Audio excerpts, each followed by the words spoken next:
And welcome back to another daily devotion. I'm Pastor Roy here at Woodlawn Christian Church in Lake City, Iowa, and this devotion is for Tuesday, March 28th of 2023.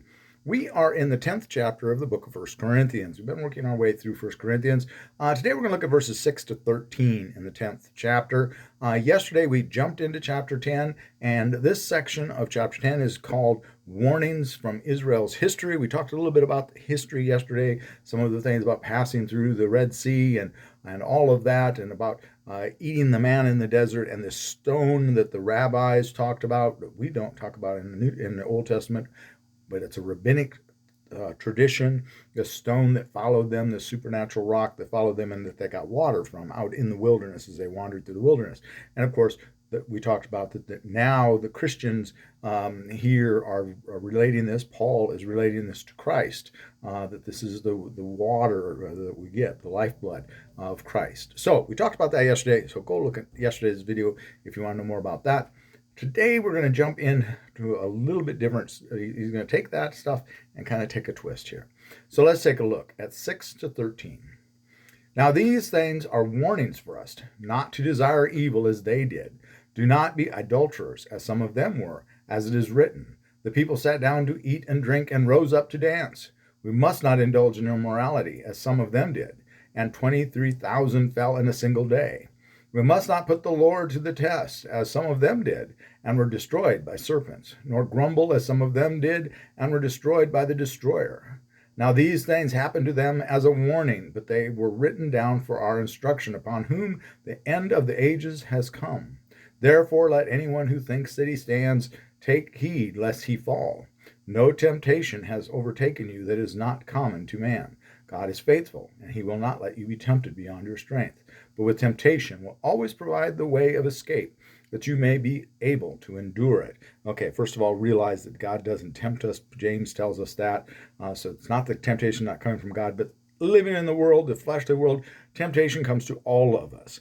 Now, unfortunately, we all also at some point in time, some of us much more numerous than others, have succumbed to temptation. No one has ever, except for Jesus, ever been 100% effective in avoiding temptation. All of us are tempted to do something wrong and succumb to that temptation. We're all tempted to do something every day that is sinful, but some of us succumb more often than others. But all of us have succumbed at least once in our lives, with the exception of Christ, who was without sin, the perfect Lamb, of course. Now, here we have another case where the Revised Standard Version gives us takes a little bit of a lightness, I guess, for want of a better word, on the word we have here is immorality, that they translate as immorality. It's a derivative of porneia, which is pornography. It should be translated more accurately as sexual immorality. It's in Young's literal translation is translated as whoredom. So there's definitely a component of sexual sin in that. And so the RSV does seem to water some of that down a bit. We can question what the motive of the translators might have been for that. I'm not going to belabor that any further. But at any rate, it is sexual immorality. And that explains why those 23,000. Remember, they were having an orgy at the foot of the golden calf. That's what led up to that 23,000 dying.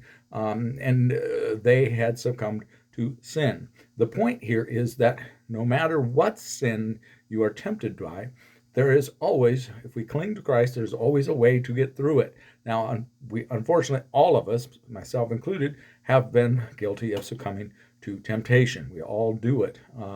But we need to work on not succumbing to that. And none of us can say, well, I was just tempted beyond my ability to withstand it. And I was tempted more than anyone has ever been tempted before. My temptation was unique to me. Paul says nonsense to that one. He says, no temptation has overtaken you that is not common to man. There's already been many tempted just as you were tempted, and many of them did not succumb to it. Many did, but there were those that were better, did better than you at holding to their faith. That's the point there, that God will always give us a way to get out of those if we just are able to find it and to hold on to it. So that's what we get out of this little bit of scripture today.